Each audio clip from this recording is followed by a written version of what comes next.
If you want to learn how to avoid the freshman 15, learn how to grocery shop properly, and just overall eat healthier during college or university, then these tips will be critical for your daily student life. These are skills that will remain relevant even after graduation, and these are things that I did when I was still at school.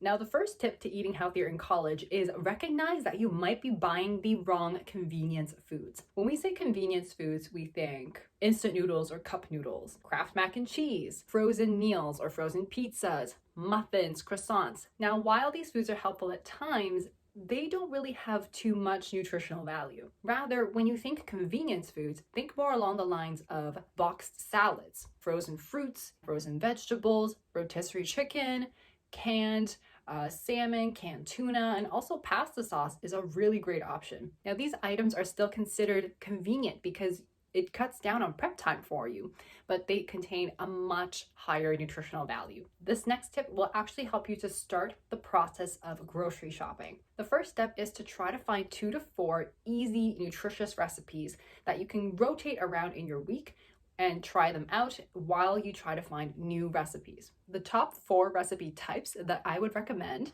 for easy cooking and easy meal prep include soup recipes, salads, one pot recipes or one pan recipes, and sheet pan recipes. With these types of recipes, you have so much more chance of just throwing ingredients together and making sure that you have a balanced meal. One of my favorite recipes is actually pasta, and it's not even a recipe because what I do is just I throw in whatever ground meat I have, throw in whatever vegetables I have, throw in cooked pasta, and then just dump jarred pasta sauce all over it. Now, what you're going to want to do after you have those 2 to 4 recipes is decide what ingredients you need to actually make them. Take these ingredients and then make it into a grocery list.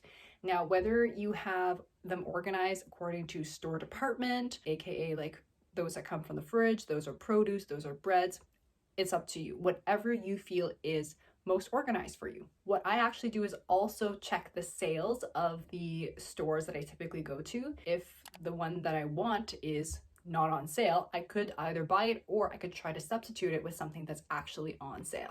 Now, the point here is planning. When you're grocery shopping and you have a plan, you have a list, that significantly reduces the amount of time that you spend in the stores just walking around, strolling around, and potentially grabbing things that you didn't really need. Also, another tip here is to not go grocery shopping hungry. My next tip is for students who go to school where there's a dining hall and you don't really cook for yourself. And the first thing you want to recognize when you go to a dining hall is that you might overeat, and that's okay. Our eyes can be bigger than our stomachs. The first thing you'd want to do is to survey your dining hall.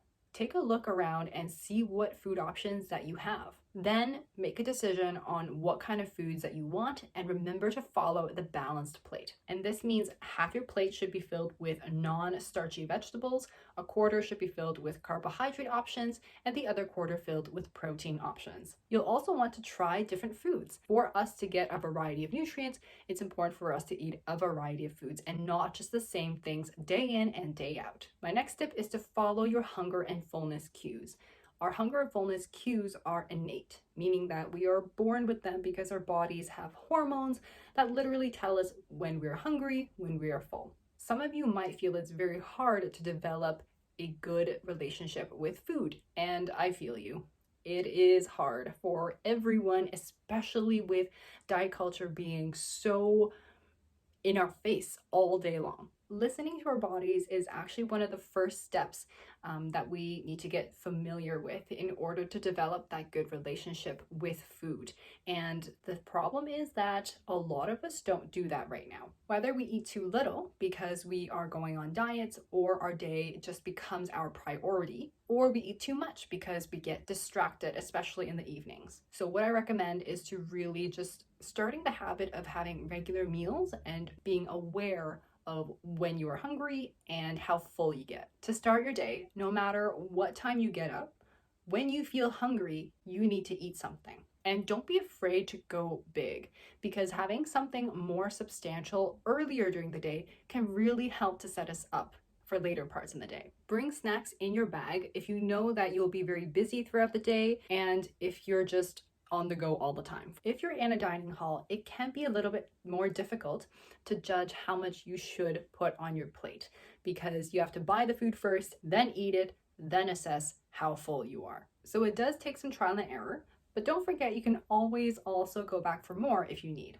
And here's a bonus tip if you cook your meals. Pre-portion your meals. When I went to school, I used to just dump whatever I cooked from a pan onto a plate, then watch whatever show I was watching at the time, finish eating everything, feel uncomfortably full, and I actually started to gain weight as well. Once I realized what was happening, I started to pre-portion, and I would take more from the pan if I needed to, but usually I would find that the portion that I set out for myself did well for me, and I didn't end up feeling uncomfortably full. I was satisfactorily full, and I ended up returning back to my usual weight.